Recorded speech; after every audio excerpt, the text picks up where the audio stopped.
Welcome back to Sustainability Defined. I'm Cecilia. And I'm Nethra, and this is episode 92, Sustainability at the Thanksgiving Table. So for me, November automatically means Thanksgiving, and in my brain, I'm really feeling the spirit. Cecilia, I don't know about you, but I'm ready. You're ready. Happy holidays to all of those who celebrate. Yes, happy holidays. I can't wait to get myself into the kitchen and see what new recipes I'm going to cook up this Thanksgiving. I love that part of Thanksgiving, and of course, being grateful. But we wanted to start this episode by saying that we are truly thankful for you definers. This episode marks Nethra and I's 10th episode since Scott and Jay handed the podcast over to us, and we just really appreciate Scott and Jay for wanting to continue this pod's legacy and hand it over to new hosts that were earlier in their careers and their sustainability journeys, and just for really trusting us with this amazing community that makes up the Definer. So thank you for everyone for listening, and Scott and Jay, thank you to both. Wow, 10 episodes. I know. I feel really grateful for that, and for all of our definers, our guest interviews, the knowledge that we've gained from the hours of prep we put in for each episode. To Keaton, our sound engineer. And our newest rock star on the team, Sarah, who's our just like creative and bright and bubbly marketing coordinator who's really taken our social media to the next level. Yeah, thank you to both. We really could not do this podcast without both of these lovely ladies. So shout out you guys. Thank you for everything. And follow us on @SustainabilityFine on Instagram if you want to see all of Sarah's great work on there. Yeah, she's killing it. And Truly. I'm also so thankful for you, Cecilia. Stop, I feel like Nethra. I feel like I've really gotten a friend out of us coming together on the podcast, and Cecilia really keeps me on track, Definer. She's the one who's like texting, make sure everything's good. So I always appreciate that. You know me, I respond so fast to my texts. It's so embarrassing. Sometimes you'll like text me and the minute after I'm like, hey, I'm love here. That you're so alert. No, but I'm so thankful for you, Nethra. And I'm really thankful for, us getting to meet at Airbus. That was really fun. I feel like we really started our friendship there. So thank you, Airbus. In France.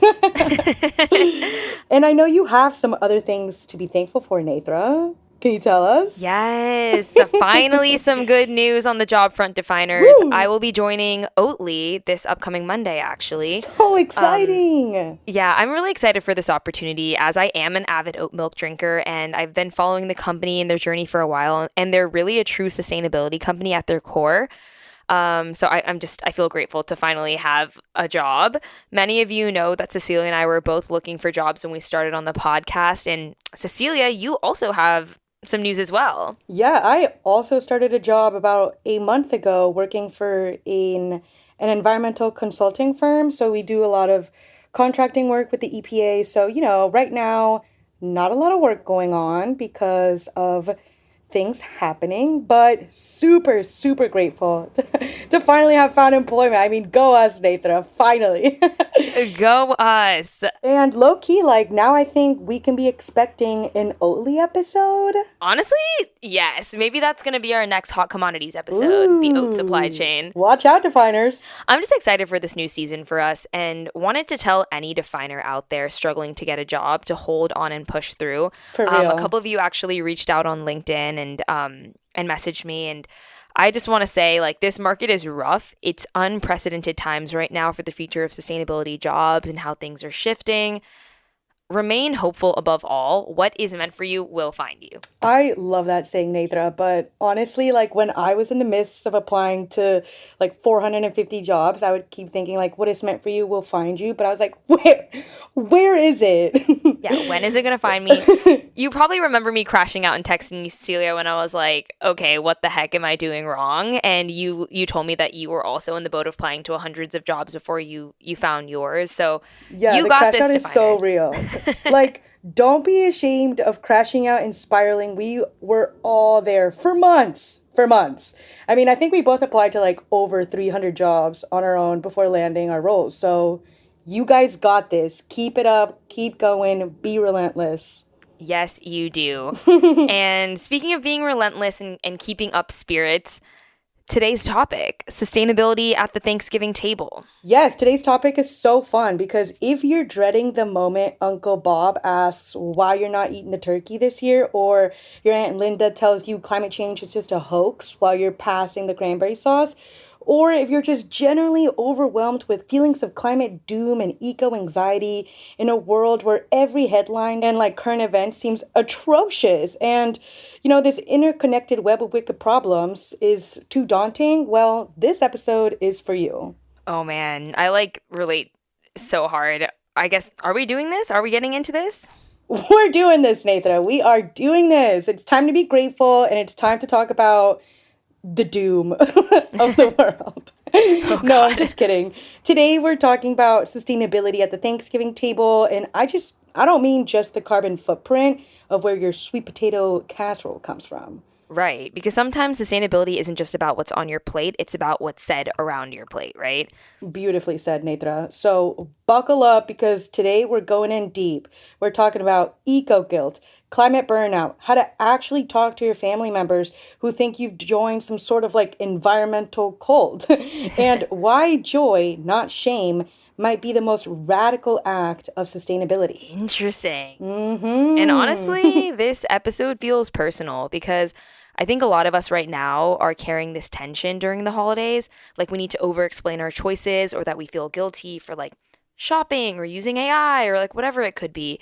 And you want to enjoy time with family and you want to honor traditions, but you also can't turn off the part of your brain that just knows the environmental cost of everything.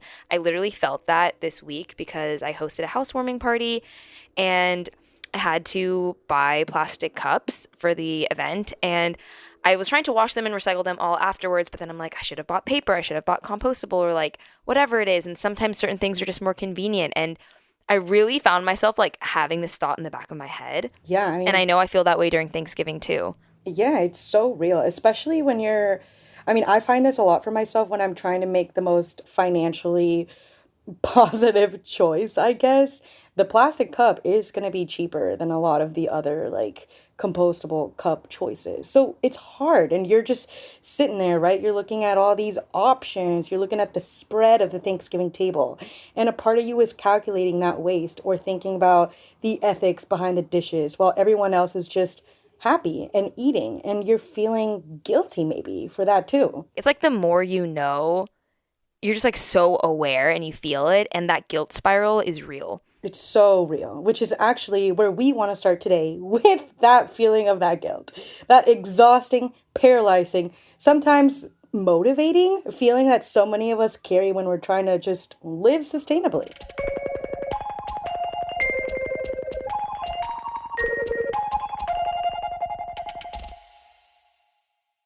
Let's set some context. When we talk about eco guilt or climate anxiety, we're often talking about something very specific, the carbon and ethical footprint, right?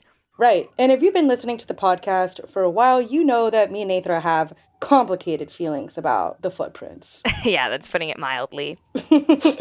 But we're going to define it anyway because it's important, definers. Your carbon footprint is essentially the total amount of greenhouse gases, mainly carbon dioxide, that are generated by your actions. And there's a really cool website, we can link it later in our newsletter, where you put in like all your activities, like how far your drive is to work, how much you travel in a year, how much you spend on groceries, and it will actually calculate your personal carbon footprint. So it's pretty cool. But if you want to, become aware of that and maybe feel a little bit more guilty. But the food you eat, the car you drive, the energy your home uses, the stuff you buy, all of it adds up to your own personal carbon footprint. Right. And of course, there's also the other piece, which is the ethical footprint, where we talk about, the supply chain of things. We've really gotten into a lot of that with our hot commodity series. And again, that awareness is really important. I will never stop trying to seek awareness, but I think there's like a way to balance that. And here's the thing, the concept of personal carbon footprints were actually popularized by BP. Whoa, the Yes. oil company? T Whoa. alert, the oil This company. is so tea, actually. Like, let me get the kettle. In the early 2000s, which is really crazy because I feel like that's when a lot of these massive marketing campaigns to shift the conversation about climate change away from corporate and systemic responsibility and onto the individual consumers really took place. The manipulation was real and it had lasting impacts on the way we approach sustainability today. Low-key kind of toxic, no? Very, very. But it's frustrating. And yes, individual actions matter. But when you're agonizing over whether to use paper towel while ExxonMobil is, doing everything that they're doing, it can feel absurd. And recent discourse around the topic has been making a lot of people want to detach from caring about the little things, like, for example, plastic straws. I feel a lot of this talk coming through, especially amongst Gen Z, with comparing recycling to the footprint of like Taylor Swift's private jet, for example. Right. And that's where it gets tricky because, again, like, yeah, you're like, what's the point of me Using switching? a plastic, Yeah, when I mean, like one of those fake plastic straws. Because we all know those paper straws, they get soggy. I found this great company that makes like home compostable, biodegradable seaweed straws. And I really hope they're taking flight because I saw they were in my Uber Eats delivery Oh, the other day and I was really happy about that. I think they're that's super called cool. Fade, P That H kind of A reminds D me of E. the company Sway that we talked to too, where they were the Yes. at-home compostable seaweed packaging. So cool to see those nature-based solutions taken off. I love innovation and sustainability. Innovation that But back excites. to what we were talking about, it does get tricky because even though the carbon footprint framework has its problems, the feelings it generates are very real. People genuinely want to do the right thing. Like when you feel like you're failing because you ate the turkey or you drove instead of biking or you use ChatGPT too much when you're really aware of the footprint or you forget your reusable bag at the grocery store. I Oh, that is the worst, that one Nethra. kills me. Don't even bring that up. That one kills me. I started saving my Trader Joe's bags for Christmas to try to make my own like wrapping Wrapping paper. paper? Yeah, Yeah, it's exactly. cute. It's a super good idea. I like that. Because I'm like, at least this is not going to go for waste. And I used it to do some of my housewarming decorations too. But that That's guilt, cute. thank you. That guilt can be crushing, especially for someone who feels very aware, which most sustainability folks do. And that's what we are here to unpack today. Because later in this episode, we're actually going to talk to our guest, Nivi Achanta, the founder of the Soapbox Project, a joyful climate community, to discuss how does guilt motivate us? When does it paralyze us? And how do we move from doom to hope and prevent burning out so we can keep fighting the good fight? Right. And before we get there, let's zoom out for a second because Thanksgiving isn't just about your personal choices. It's also a social event. You're around people, family, friends, whoever it is, right? Like your cousin's boyfriend. Dogs. That's weird. Dogs. I consider them Honestly, people. dogs are the most comforting people at Thanksgiving. No, seriously. Like, if there's no dog, I don't want to be there. Exactly.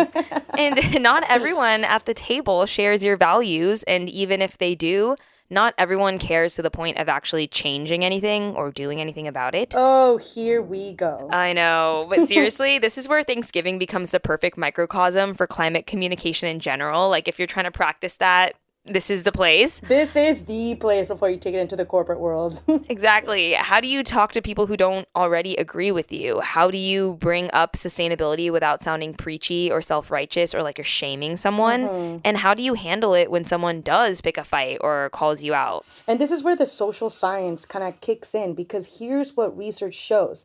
Facts alone don't change minds. You can cite all the studies you want, all the data that you want. You can talk about the methane emissions from livestock or the carbon cost or the food waste and, impacts to the land, all the statistics, all that. But what actually works is empathy, storytelling, meeting people where they are, finding that common ground, some introspection, I think, like finding out why they believe what they believe and just listening, I think, is really important to having a conversation around sustainability and climate change. It's hard. And especially when you It's so It's hard. so hard. No, especially when you feel like you care so deeply about this stuff and you're frustrated that other people don't seem to care as much. Because even when it feels like low hanging fruit, like I was having a conversation with a friend the other day, and like I'm obviously very passionate about animal rights. And to me, like the lowest hanging fruit is just like using and purchasing products that are not tested on animals. Like I'm not asking you to do a diet change, I'm not asking you to do anything.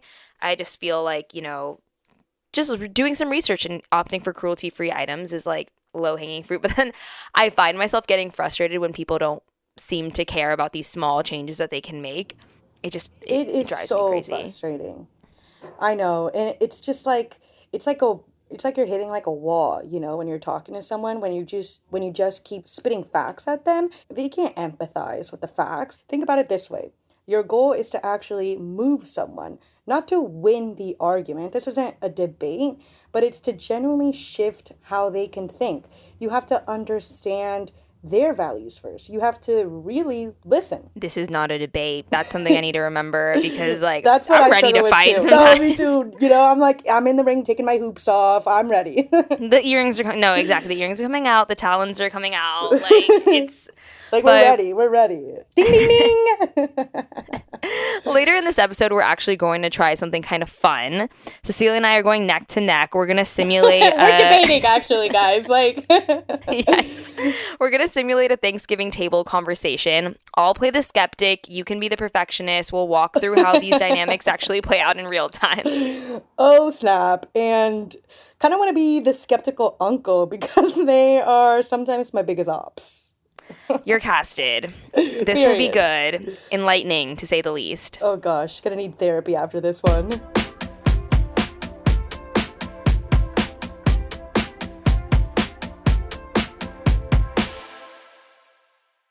All right. So we are going to simulate an actual Thanksgiving dinner conversation. I'm already stressed about this. So here's the setup. We're going to role play different archetypes you might encounter at the Thanksgiving table when sustainability comes up. For this scenario, I'm going to be the quote unquote perfectionist. So the person who's maybe a little too tense about every environmental choice. Like the debater, also. Like, that's the person that Yes. always wants to debate. I'll be the skeptic, someone who's not hostile, but definitely not convinced that individual actions matter. Or maybe they think climate change is kind of overblown. And then we'll pause throughout the breakdown and tell you what's happening in the conversation, what's working, what's not, what research actually tells us about effective climate communication. Are you ready, Cecilia? I'm ready. The theater kid in me is living for this. I wish we would have incorporated some Wicked songs. You don't want to hear me sing, I promise. But I would, Nethra. We should do karaoke on the podcast. Climate sometime. karaoke, I'm so down. Okay, let's get into it. Let's do it.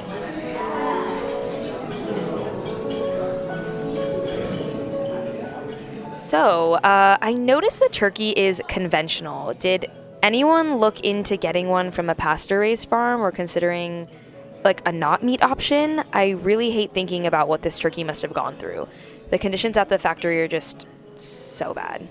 Here we go. Listen, I appreciate what you're trying to do here, Nethra, but this turkey was on sale. It's feeding 12 people, and honestly, one turkey isn't going to make a difference to the planet. But that's exactly the problem. Everyone thinks one turkey doesn't matter, and then millions of people make the same choice and... Okay, but what about China? What about corporations? I read that like 100 companies are responsible for most emissions, so why are we sitting here stressing about our own turkey on the table? Because we have to start somewhere, Cecilia. And yes, systemic change matters, but that doesn't mean we just throw up our hands and we don't do anything. I mean, I personally would rather be someone who actually cares than to do nothing at all to help the problem. Okay, definers, and this is where we're gonna stop and break this down. What just happened there? Okay, I got defensive immediately. And honestly, even playing that role, I could feel myself getting activated. No, for real, like, it was so weird for me to be like, this doesn't matter. But I was the one that was being dismissive, and here's the thing. The skeptic actually made a valid point. Corporate responsibility, the argument around that is very real. But instead of acknowledging that, the perfectionists just got deeper into the argument. They were being even more defensive instead of listening to what I was saying. Exactly. So this is kind of where the research on climate communications is helpful. When someone raises an objection, even if it's frustrating for you as someone who feels very aware, the worst thing you can do is go on and be defensive because it becomes a battle, not a conversation. Exactly. And, I actually had a professor she was a professor on leadership in climate science and sustainability, and she would always give us like pointers on persuasion. And she always advocated, that the worst thing you could do is being defensive. So this is really reminding me of a lot of courses and speeches I had to do. But what should happen here instead? How can we respond to an argument instead of being defensive? Well, validation first. So I think acknowledging the truth in what they're saying. Because I, even as playing the perfectionist, and I am someone who sort of does this at the Thanksgiving table, like, I agree. Like, they're absolutely right. Corporations have massive responsibility and we need systemic change. So maybe I should have started there. And then how would you respond after that, Nethra? I feel like then I would create a bridge, right? So I can say something like, I think both things can be true. We can push for policy and still make choices that reflect our values. I like the sound of that. Should we try the conversation again? Let's do it.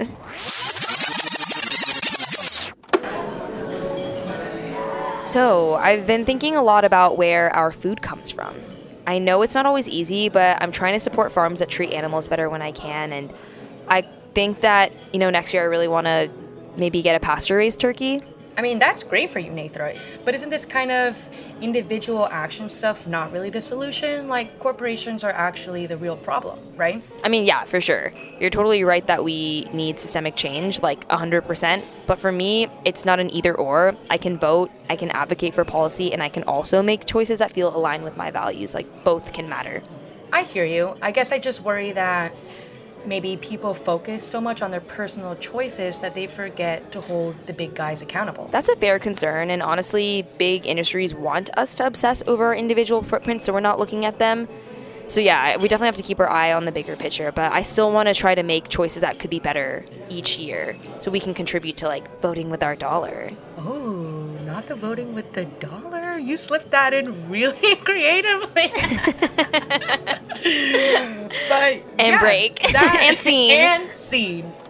That just felt so much different, definers. Like, when you actually listen to someone and you respond to what they're saying without being overly defensive and just, like, really punching them with what you see and your values, the conversation can be so much better for everyone. Right. And it's actually called motivational interviewing in psychology. You meet people where they are, validate their perspective, and then gently expand the frame. Whoa, motivational interviewing. I like that. It sounds cool. And it works because you're not trying to win, you're just trying to connect. And these are relationships that you value. People that you're having Thanksgiving with, these are relationships that you want to flourish and contribute to. So think about trying to connect. And here's the thing. It's important not to shut down the conversation, but sometimes it is okay to create space for it to happen later too, in a better context. Maybe not when you're passing the cranberry sauce. Exactly. Timing matters. If people are hungry, tired, or already defensive, it's not the time to go deep on climate science. But if you can plant a seed it's not. and come back to it later over coffee, over dishes, like, that's when real conversation happens. Exactly. And what's the takeaway here, definers? If listeners are going into Thanksgiving and they're worried about these dynamics, what are some things that they could be keeping in mind? Okay, a few things. And again, these might seem basic, but I think it's just an important reminder. Like, listen first, right? If someone disagrees with you, get curious, ask them why they feel that way. And sometimes that can be hard, especially if you already know the person really well and you can kind of, deduce how they're going to act. It's hard to kind of have that approach. Exactly. Don't just reload the argument and be defensive. Number 2, validate before you challenge. Find the truth in what they're saying, even if you disagree with the conclusion. This is just you connecting them in that common place that you both can live in. Right. And focusing on those shared values, not facts, instead of just like rattling off statistics. You can talk about what you both care about, like family, health, legacy, the future, like wanting clean air. Hopefully that's agreeable. Yeah. I mean, what's on your table? Be like, I really like this cranberry sauce. I'm just kidding. I'm stuck on the cranberry sauce, but I honestly don't even eat cranberry sauce. Like, I don't know why I'm saying that. It's kind of reminding me of the Dakota Johnson when she's like, I love these limes. Do you know that meme? No, I don't. Oh, dang it. I'm going to have to show you later because I'm on my own here. I love that. Anyway, number 4, tell stories, not lectures. People remember stories. They like stories. They like something that's relatable, where you can share your own experience. Like, I've been trying this thing and here's what I've noticed. That's so much more compelling to someone than you should do this or what about this, but that's not right, blah, blah, blah. Definitely. And 5, this might be the most important one, just know when to let it go. Know when to let it go. You don't have to change everyone's mind at one dinner. Sometimes just being calm, joyful and just present is the most powerful thing you can do, and just detaching from the outcome. Exactly, because people remember how you made them feel, not the statistics that you were shooting at them earlier in the dinner. Right. So let's try out a different dynamic. What if we bring in an overwhelmed character? The person who actually does care but feel like they can't do enough, so they just kind of given up. That's a good one, Nethra. Let's do it. I tried to do the whole zero waste thing last year, and it was just exhausting. I couldn't keep up, and then I felt terrible. Like, what's the point if I can't even do it perfectly and no one else is doing it? Like, I'm honestly kind of tired of trying to recycle and then going to a concert and seeing a bunch of people put food in the recycling bin and everything's contaminated. Hey, I totally get that, but you know what? You don't have to be perfect. Honestly, the goal isn't perfection, it's just doing a little bit better than before. But it feels like everything I do is just a drop in the bucket. Like, I spent 20 minutes at the store reading labels, trying to find pasta in a recycling container without that clear plastic part. And then I saw this documentary about how most recycling doesn't even get recycled anyways. And it's like, why am I even trying? Yeah, I could see how that sounds really defeating, Nethra. But honestly, the feeling is very valid. The system is broken in a lot of ways. Right. So, like, what's even the point of me using a metal straw when there's literally, like, a Pacific garbage patch in the ocean? You're right that your metal straw isn't going to solve the plastic crisis. I mean, the plastic crisis is incredibly large. But I think we're asking the wrong questions here when we ask, does this one thing matter? Okay, what do you mean? What I mean by that is maybe the question isn't, will this individual action save the planet, or in this case, the plastic crisis? Maybe the question could be, does this help me become the kind of person I want to be? And also the question could be, does this make it easier for other people to make similar choices? Okay, I'm listening. So there's this concept in sociology called social proof, right? This is when we look to other people to figure out what's normal. And when you bring your reusable bags, or you compost, or you talk about this stuff with your friends, even imperfectly, you're sending a signal. You're making it more normal for the people around you, and you're leading by example. It's almost as if you're saying like, hey, I'm doing this, it's possible, you could too. Right, but then I feel like I'm not doing enough to even send that signal. Like, I still drive a gas car, I buy things on Amazon, I'm like eating meat. Okay, but could I tell you something? You're doing that where you're measuring yourself against some impossible standard that literally no one can even meet. No one can never get in a car, you know? Sometimes you have to get in a car. Yeah. Maybe. I know it because I do it too. I get in cars, but here's what I'm trying to remember. We don't need a few people doing sustainability perfectly. We need millions of people doing it imperfectly. Yeah, I've actually heard that quote before. And it's because it's true. And I think we forget that sometimes. Like, the goal isn't to be some zero waste influencer who makes all their own cleaning products. Oh wait, are we shading Nara Smith here? Oops. And never produces any trash, even though that is super cool. But the goal is to just be thoughtful, to make better choices when you can, and to forgive yourself when you can't. That's easier said than done. Very true. It is very hard to be easy on yourself like this, especially when you care about something this much. But can I ask you something, Nethra? Shoot. What made you try zero waste in the first place? Like, what was the feeling that you were chasing, or the goal? I guess I just wanted to feel like I was a part of the solution instead of part of the problem. Like, I was contributing to something that mattered. Okay, love that. So you were looking for meaning, for alignment between values and actions. Yes, exactly. So here's what I want to offer you, Nethra. What if you can have that feeling, that alignment, without the all or nothing pressure or that burden? What if you just pick like 3 things that feel doable and meaningful to you, and then you just focus on those? Like what? Well, this is totally up to you, whatever resonates the most with you. Maybe it's composting, maybe it's shopping secondhand, maybe it's just learning more so you can have conversations like this one with other people. There is no right answer, it's just fully personal. Okay. I do love thrifting, and I'm pretty good at it. Okay, flex, there you go. Lean into that, and every time you find something secondhand instead of buying it new, you can feel good about that. You don't have to solve everything at once. Okay, that feels more manageable. Exactly, and here's the other thing, and this might sound weird, but hear me out. I think the world actually needs more people like you. People who feel things deeply and care this much. All right, even if I'm not doing it perfectly. Especially if you're not doing it perfectly. Because when you're honest about the struggle, when you're vulnerable and you acknowledge how hard it can be, other people see themselves in that struggle as well, and they feel less alone. And that's how movements can come to grow in society. Okay, I never thought about it that way. Yeah, and also just on a personal level, you deserve to feel joy. You deserve to enjoy your Thanksgiving meal and that cranberry sauce. And that cranberry sauce.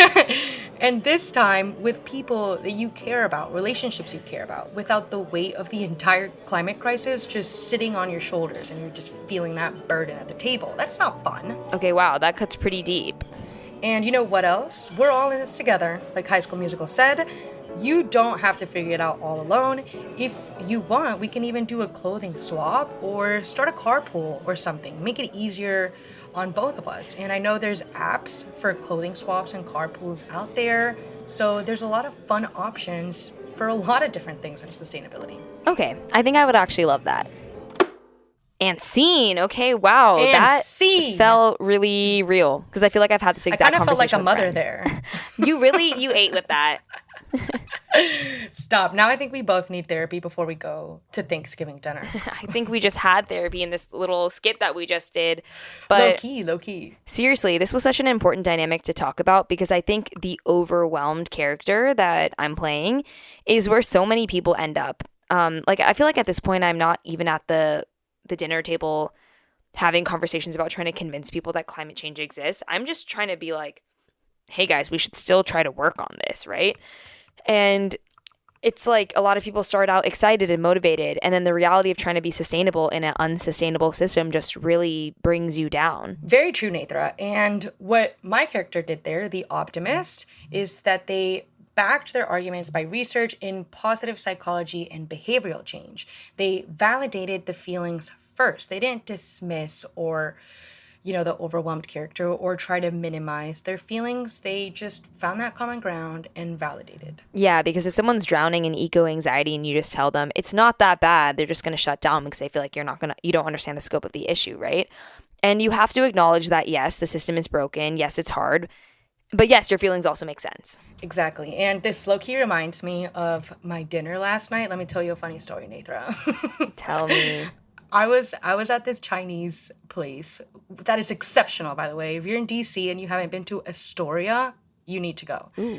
I was there and the waiter was like, you need to try this dish. It's our most popular, but it's really spicy. And I was like, oh no, like I can't do spice. As a Mexican, I can't, which is really bad of me, but oh well. I had this dish. It was so spicy. And then my boyfriend was like, it's not that bad. It's not that spicy. And I just didn't feel validated there. Like I was dying from the spice. You're like, no, I'm telling you. He didn't create that space, that he didn't create that space that the optimist is creating here. You reframe the conversation, not in a toxic, but in a positive way, in a way that reconnects people with their own agency and their own values. Exactly. And I love that the optimist asked, like you essentially asked my character, like what they were chasing when they first started trying to live sustainability, because that's at the heart of it, right? Like people don't do this just because like they want to deprive themselves of something. They do it because they care. And I feel like sometimes I lose that too. Like I have found myself sometimes slipping into unsustainable behaviors that I was once really passionate about when I just graduated. And then I'm like, well, what's the point? But then I need to remind myself that I'm not just doing this to like essentially save the world. I'm just doing this so I feel like I'm making my little impact. So I like to share a good thing that I did this week. I signed up for a doorside composting program. Ooh, tell us more about that. Yeah, any of my New Yorkers out there, I love Ground Cycle. They are a local women-owned, Asian-owned business, and they come to your door and they pick up your compost scraps, and you can do it on a bi-weekly basis. It's very affordable. And I signed up for that because I was like, I'm just tired of throwing my scraps in the trash. And It's so cool because they measure my waist at the end of each week and they tell me how many pounds I diverted that week. Whoa. That's actually so motivating because you can do like a challenge with friends or something and be like, I collected more trash. Exactly. And I started actually bringing that compost bin. And I did this like last year when I had it too, before I moved to Paris. But like I would bring that compost bin with me to friends' parties, like if I had a potluck, and I would show people it, and like we would anything that was left over for the end of the night, I would just compost. And then like I've gotten a couple friends to sign up through that. So it kind of goes back to our original scenario about like leading by example. I think that's super important when you're feeling like burnt out, is just doing it and sharing that with other people. Yeah. Like not even talking about it, just doing it. Yes, I agree. I think like showing people what you're doing and, making it seem accessible, I think that's inspiring and it can encourage a lot of people to live sustainably as well. Right. But anyways, circling back to our optimist and overwhelmed conversation definers, somewhere along the way in this conversation, this feeling of caring turned into guilt for Nethra. And the guilt is not sustainable. Like it will literally burn you out. Yeah. And remember this, definers, before we head into our interview portion with the lovely Nivi. Sustainability is a marathon, not a sprint. And you cannot run a marathon if you're already exhausted at mile 1. So just be gentle and be gracious with yourself, but still make those strides, because we do want to get to the finish line, right? Of course.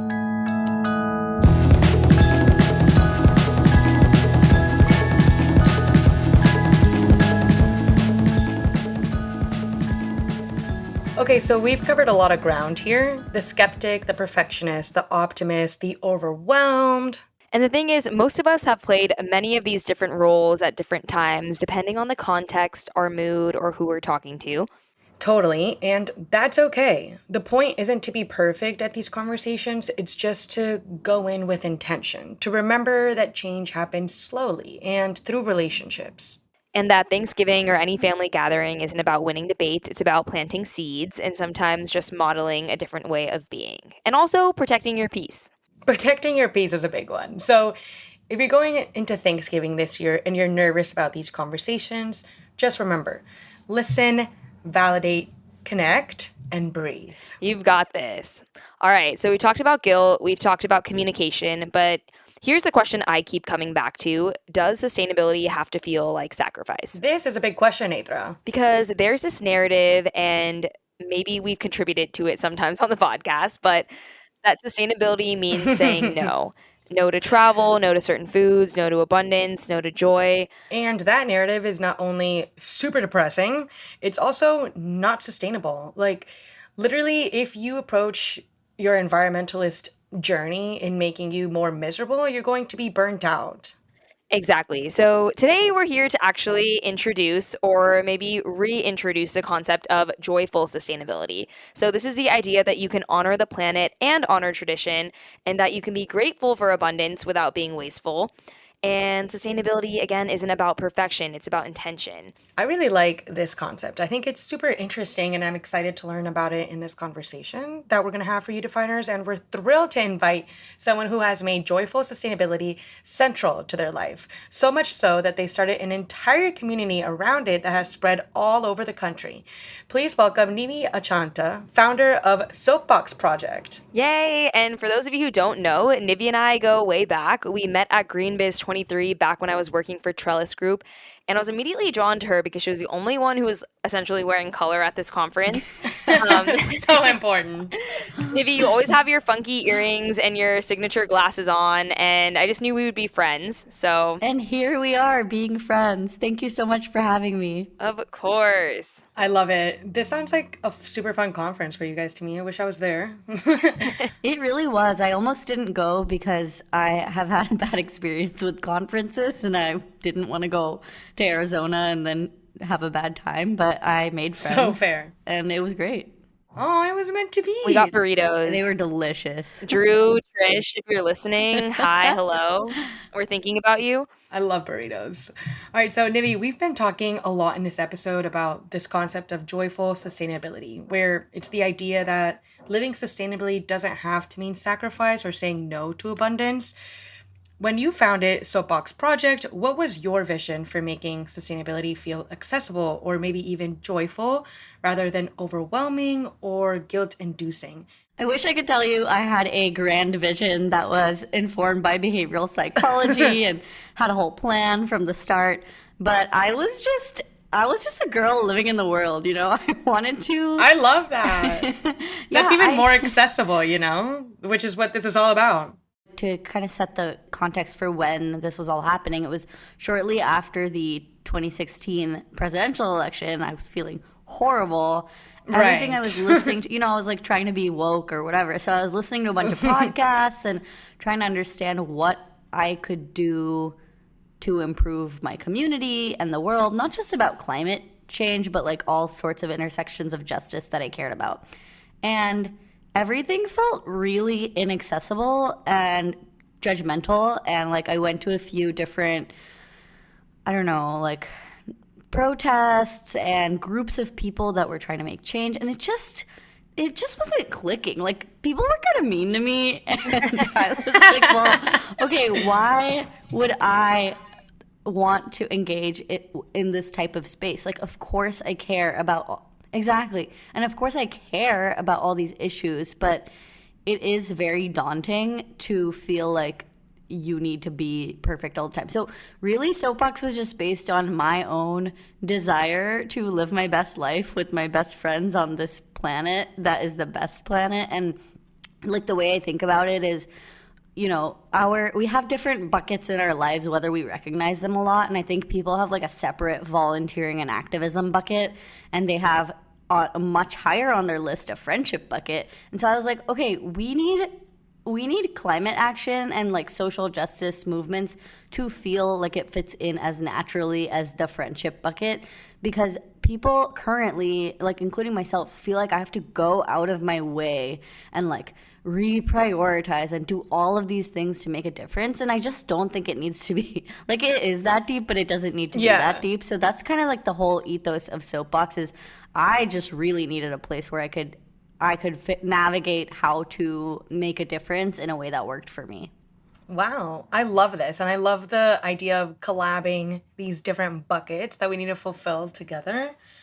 Thank you for starting this. And, I can't wait to get into it more and you tell us everything that there is about it. This sounds like a super fun project. Friends and activism. What more could you want? Exactly.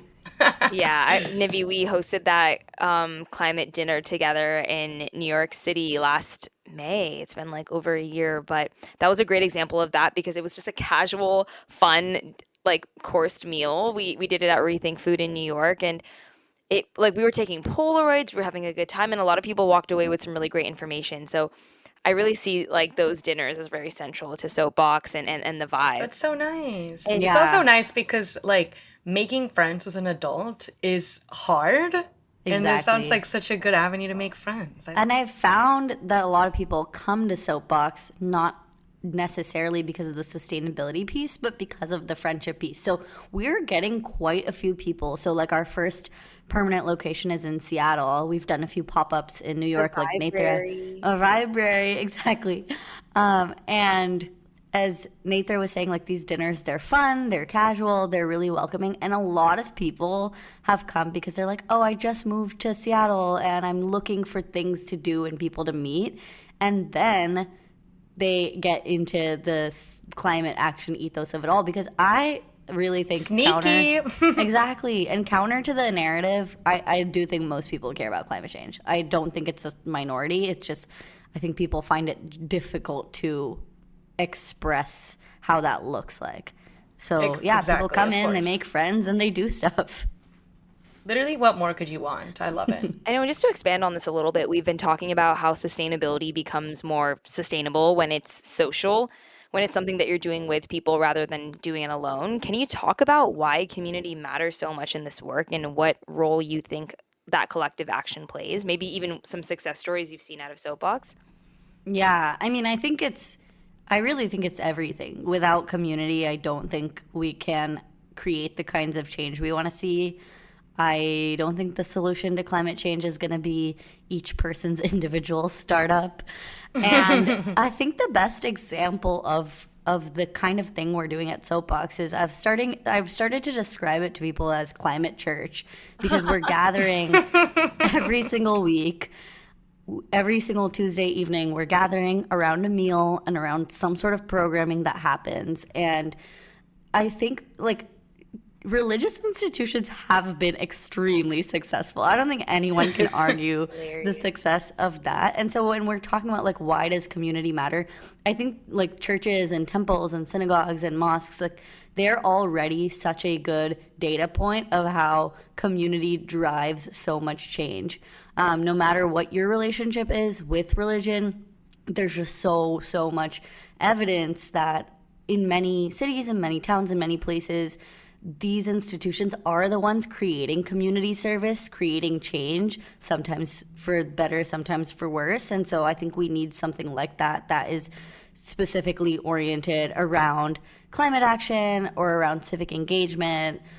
Because once you have people around you, it's way harder to give up, you know? Because it's like, well, I don't You're wanna, being held accountable. yeah, I don't want to write a letter to my city councilor. I'm like busy, but if I'm just already there on a Tuesday having dinner, then it's so much easier to do. So it's just, And it's fun. it's fun, and you know, I'm sure you've heard about or even talked about on this podcast the thing with solar panels, about how one of the most effective ways that people adopt solar is by seeing their neighbors have solar panels, regardless of their own beliefs or all of the things. And so it really is this modeling of the values and behaviors of the people around you. And then you're like, I want to be like this person that sews her own clothes. Maybe I could learn that, or that kind of thing. So I think it is the most important way to have a collective imagination and then pursue it.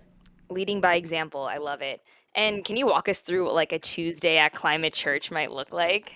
Yeah. So every month we have a topic, and as you know, we have a bite-sized climate action newsletter online. So if you go to soapboxproject.org, it's free, it's on there, and every month we have a topic, and it's the same one that we use at all of our locations, pop-ups and Seattle, all of it. So for example, our topic might be something like the new economy or health justice and how it intersects with climate change. So we have a monthly topic, and then we break it down on the 4 Tuesdays of the month around connection, learning, action, and reflection. Again, same format as our free newsletter that everyone in the world can have access to, because we want to have, we really want to foster that piece of continuity and community. So how these nights actually look is, no matter what the topic is or the sub module is, you come in, you get a delicious plant-based dinner by our chef. We have chef in residence. She's fantastic. She works with farmers that use regenerative practices. But for you as like a person, all that matters really is that you're getting a delicious meal. So we have every month these concerts called Dream Sessions, and it is our way to kick off the month ahead. And so we will bring on a local musician to perform 3 songs. And in between those songs, we will have our facilitator pose the audience questions that nourish our imagination and get us to think of it beyond not just like, oh, what do you know about hydroelectric? Like, no, it's more so like, okay, 100 years from now, if you step outside on this city block, what does it look like? So we ask those kinds of forward-looking questions, and we end with, okay, now bringing it back to the present, what can you do? And what are also the trade-offs that we have to make? Because going back to this conversation about sacrifice, everything in life requires choices, and I think we position sustainability as uniquely requiring sacrifice. But no, being a human on the world requires you to make choices, and so that's how we kick off the month. And then as the month progresses, we have expert Q&As, and our 3rd week of the month is dedicated specifically to action. So like writing letters to city council members, making stickers to post around the neighborhood, taking policy action that's aligned with your values, that kind of thing. So yeah, that's an overview. That's awesome. I love all the different choices that you provide, the community of the Soapbox Project to have, like a concert, the writing of the letters to people in Congress and stuff like that. There's a lot of things for people to get involved, and it sounds super creative, imaginative, and productive. I love it. And a little earlier in this episode, we were talking about all the different choices that people can have and how eco guilt can play into that, and maybe how paralyzing it can be to have this feeling like you're not doing enough or that your individual actions don't matter. And as someone who's been in this sustainability space for years, have you experienced this burnout or eco guilt yourself, like this feeling of too many choices? And also curious to know, how do you think people can move from guilt to agency, from moving away from that paralyzed feeling to being more empowered in their choices? I would say 100%. I struggled with this a lot. I have noticed, though, that over the past year and a half to 2 years, once I started really investing in my own community, in life, and in Soapbox, that has pretty much faded. Like, I don't think I have. I mean, I have a little guilt here and there, but really I have a lot of anger for the systems that are in place. And I personally find that easier to deal with as an emotion than guilt. But before, like, especially when I was first learning about sustainability as a concept, that is when, I was realizing, oh my gosh, I'm a terrible person. I was shop at Forever 21 all the time. I even have stuff from Shein, like, really being like, wow, I have been killing people across the world and I am bad. And there's like these certain things that I think are so jarring that you won't do again. But I think that's a very short-term solution. I don't think guilt can carry us through. No, definitely not. It's debilitating. It is debilitating. And I really swung between the pendulum of like individual action is everything, and then, oh no, corporations have done everything and there's nothing I can do. And I think both of those are pretty much equally unhealthy, because one of them puts all the pressure on you and then the other one absolves you. Yeah. And finally, I think I found my balance. And it required gathering with people around me to learn, like, how are other people experiencing this? How is everyone around me dealing with these feelings? Are they? And I think what helped a lot is hearing as a baseline that so many of us are feeling this anxiety and guilt together. And the more people that you have just telling each other, like, yes, let's try our best, it's okay, that I think that clears enough of the guilt to then fuel, okay, what's next? What can I do? Because the guilt and the shame is really just like weighing me down when I want to be moving forward. Yeah, beautifully said. I think, like you described, community is something that can sort of keep you away from feeling that guiltiness of you're just alone in your individual action. And I sort of felt that a lot too in school, being in an environmentally science program. Everyone was sort of in the same boat. We all kind of had the same feelings and spirals and, guilty consciousness. So it was really nice to be able to talk to people and bond with them over this whole topic. It makes you feel less alone. I got this analogy once from someone, and I wish I could remember who, but they were saying that you like think of sustainability as a puzzle, and each person has their own puzzle piece, and it is your responsibility to take care of your piece. Because if you lose your piece, or if you get your piece waterlogged, or you shred it, or you forget about it, you cannot complete the puzzle. And I thought that was a really powerful way to kind of think about this guilt and shame versus agency thing. Like, you have to take care of yourself and your puzzle piece, because that is what you can offer. And I think being in community helps, because one of the crises I was having is learning how much lawns used up water, and like how water is not an infinite resource, even though it looks that way. And so I was having this whole crisis about it, and I was like, I don't have a lawn. I can't abolish my lawn. What do I do? But then meeting people around me that knew about this and were taking steps to rewild their own backyard, plant native plants, and really that sense of like, it's okay, other people are involved in this group project to save the world, and it's really not about just me. I love that description of saving the world as a group project, because it is. And like, at times you feel like there's players in this group project, like Taylor Swift and her private jet. I keep bringing this up. It's like she's just not pulling her weight. We're always talking about Taylor Swift. She's hoarding all of the puzzle pieces. She's like taking other people's puzzle pieces and then lighting them on fire with petroleum. Literally. And then I'm like, okay, But then I think about the people in my own life that have really like completely changed my life in sustainability and how they've impacted my choices and how my choices have impacted other people's choices. Like, I mean, not to toot my own horn, but I got my mom off Do of it. drinking Toot it. dairy, and I feel like she was someone who was so like ardent on like never using like any sort of alternative milk in her chai, and I got her on Oatly. And I don't just say that because I work there now, but I also like She's proud.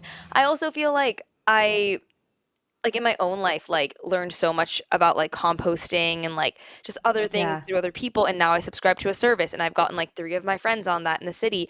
So it does matter, and like I mean I talk about this 24/7 on the podcast, but like voting with your dollar. And I Yeah. know that's a very like late stage capitalism thing to say that like okay, we can make action through buying more things, but it's like it's not just about buying more things, it's like investing in services and foods and brands that like I actually feel like more aligned to, because we are in Like like Oatly. Oatly or like whatever it is, right? Like I just feel like even when I think about buying like a new like body wash or something, I'm like, okay, how can I make the most sustainable choice? Like I would rather go to a farmer's market and buy like a bar soap. Like Oh, she got it's just money. anything.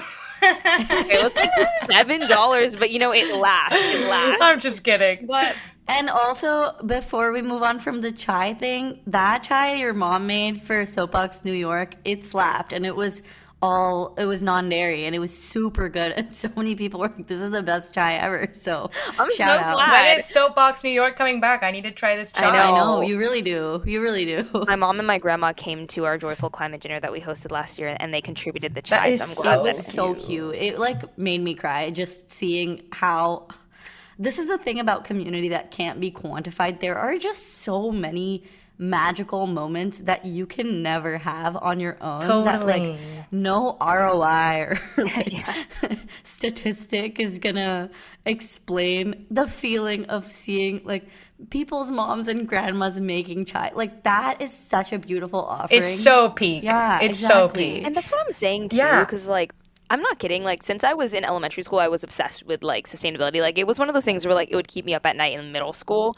And my mom would always be like, you need to like stop being so obsessed, because I would like obsessively recycle. Looking back on, I was recycling all wrong. Like I was putting my paper towels in the whatever, but I felt like I was contributing. And I feel like over time, even though it took like me being in my mid 20s for like my mom and my family to finally tap in and be like, okay, this is serious to her, like all you can really do sometimes, or it feels like all you can really do sometimes, is like work on your immediate community, like influencing like the direct people around you, your friends. And that's not even to say like making them change your entire lifestyle, but like hitting a chord. Like my boyfriend recently, because I'm really passionate about products that don't test on animals, like he recently started getting into that too. So it's like these micro changes. He's still dairy addicted. I don't know if I'm gonna get to him in that way, but it's like we played out these different scenarios in our intro, and we were having different Thanksgiving conversations, and it's like at this point it's not even about trying to argue with people, it's just like finding common ground. And I know that sounds so basic, but I personally feel so overwhelmed with what's going on in the world, like what's happening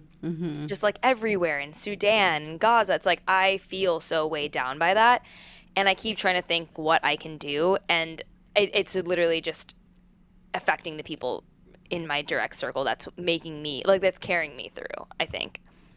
Yeah, yeah. And earlier when we were talking about some of the actions that we take at Soapbox, one of the reasons we write letters to our city council, not even, Congress or Senate or whatever, is because these are the people that we see in our neighborhoods, and we've even invited them to come to Soapbox and speak. And so like people get to meet their local representatives and learn, oh, this is also another person in my community that cares about the same stuff.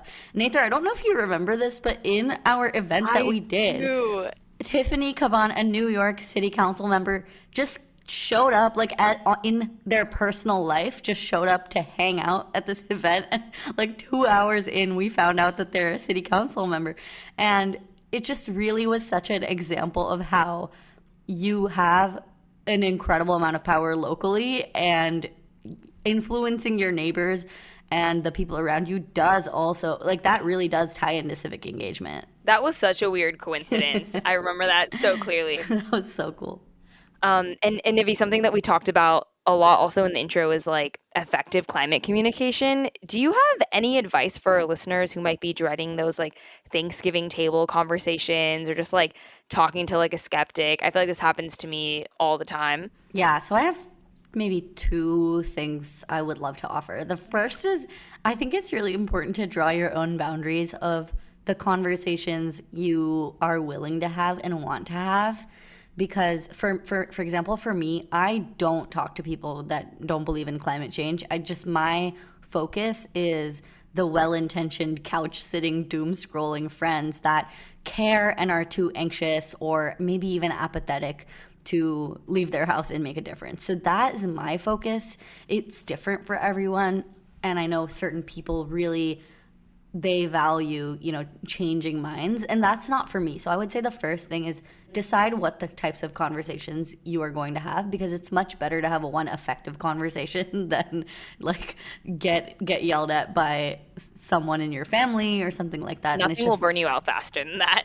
Dan and Chip Heath have this book called Switch, and it's all about change. And part of the thing they say in this book is look for the bright spots instead of saying like, why didn't something work? It's about asking why did something work. And in order for you to do that, you need wins of your own in the bank. And I think it's important to build yourself, that self-efficacy, which is a fancy word for saying your belief in your own self. So that's my first maybe precursor to this. And then my maybe real answer to this question is there's a concept that is called the values perception gap. And that concept completely changed my life. The idea of this concept, so basically, I'm gonna probably say the exact statistics wrong, but I promise I'm in the right range. So researchers polled a bunch of youth, I think in Europe and Turkey. I don't know why that was the poll that they used. But when they asked about, like, do you think other people have values of self-interest or compassion, most people said, oh, I think everyone else has values of self-interest. And then when asked about themselves, around 90% of people said, I prioritize values of compassion rather than self-interest. So the whole thing about the values perception gap is we are walking around the world thinking that other people don't care, thinking that other people are self-interested, but that math does not math. Like, we're all walking around being like, oh, other people don't care, but I care. So really, your odds that someone near you, especially someone that cares about you, does want to engage are very high. So I did this experiment where for 7 days, every time I was just like walking around, in my head, I just made the assumption that anyone I'm interacting with is a good person and that they care about things. And that just, I don't know, really changed my worldview, and it changed the quality of conversations that I had. And it made me more open to talking to the barista about oat milk. And more often than not, I would find that people that work at coffee shops share the exact same feelings. Like, yeah, we shouldn't be upcharging for non-dairy. Whereas before I was like, ugh, everyone's like a bad person and they're trying to scam me out of my money. So I think the values perception gap is a really important concept I would look into more if you're interested in this sort of thing.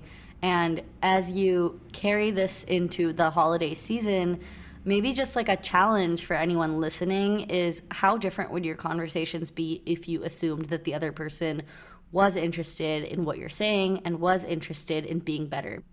Whoa. That actually is kind of mind-blowing because I feel like I always go into conversations like that, and it's like kind of strengthening that neuro pathway in me, and then therefore I like don't bring like the quality to the conversation because I'm like, what's the point of me like spitting all this stuff if they're just like not even gonna care? Yeah. Wow. Okay. I actually Yeah. should try that. This is also a great lesson for just general relationships in your life. Yeah, it transcends this assumption that people don't want to help, people don't want to take action, but it's really like people are dealing with their own constraints in life and their own values and their own preconceived notions, and those are the challenges. And I think it's time to move on from what we think is the challenge of like, oh, they don't believe in climate change. I don't think that's it anymore. Yeah.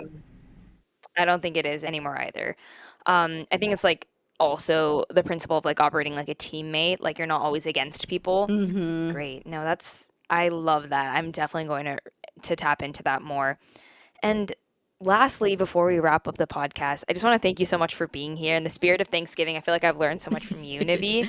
And Soapbox has been really cool just to follow along with and see how it's just transformed into like this online community to now having a physical space. Like, this is so great. We hope that the definers join your Soapbox community and become members and maybe even find a chapter or start a chapter near them. So I'll definitely be redirecting them to your website, and we'll include that on our newsletter coming out in early November. But last but not least, we ask all of our guests this question, which is the party fact question. So if you were at a party, you want to drop a crazy fact, you wanted people to be mind blown, what would you say? Okay, I have actually dropped this fact. I don't know if it'll be surprising to listeners of the podcast, but my very basic, like, actual party fact that I tell people is, hey, do you care about the planet? Yeah, I do. It's great. And then I'll say, do you know that probably most of your money in your bank account, if you bank with any major bank, is going directly into fossil fuels and things that you hate, like weapons and all sorts of bad things. And so that's my, I guess, like, party dampening fact. So true, though. Like, it's true, and I think a lot of people don't realize one of the most simple and effective things. I'll say simple. It's like obviously a little bit of a chore to switch your bank account, but it's a one-time task. And there's great websites like mightydeposits.com where you can find values line banks, and you can also see what is happening with your money. But I think that's a fact I like to pull out because it goes back to people do care, and people don't want their money to be in fossil fuels. They just didn't know. But my second, more recent, like, uplifting party fact, I guess, I haven't tested this out at a real party, but I've been obsessed with learning about soil. Yes. Okay, because so I live in Seattle, and there's like salmon, swimming around doing their thing for millennia, and what happens is the toxic water runoff from the bridges goes into the lakes and then kills the salmon and ruins the whole ecosystem. And that's obviously really sad. However, researchers a few years ago filtered this toxic freeway water runoff through soil, like just soil, not anything fancy. Yeah. Through soil, put the fish in it, and they all lived. Whoa. So that's my favorite recent fact to show not everything has to be this, like, technology is going to save the world, like, let's complicate things and use machine learning. Sometimes it can just be a patch of dirt, also known as a bioswale. And I think that is just like the coolest thing ever because it shows that a lot of these solutions are a lot closer to our reach than we think. And, if a patch of dirt can save a fish, like, what else are we missing? Like, what other wisdom from nature are we missing that we could implement so easily? So I just thought that was a really lovely, really uplifting fact to learn about, that really has the potential to reverse so many decades of human-made damage into human and nature-made solutions. Imagine that Earth has ways to heal itself. We just haven't tapped into it yet. Crazy. Who would have thought? Who would have thought? Nature-based solution. No, I love that. And I agree with you on the sustainable investing piece. I've been thinking a lot about this for my own portfolio. We actually do have an episode, one that Scott and Jay recorded on the pod about personal sustainable investing. So please look into that. Maybe that's a cool New Year's goal for some of you all out there. And Nivi, thank you so much again for being on episode 92 of Sustainability Defined. Thank you so much for having me. This was super fun.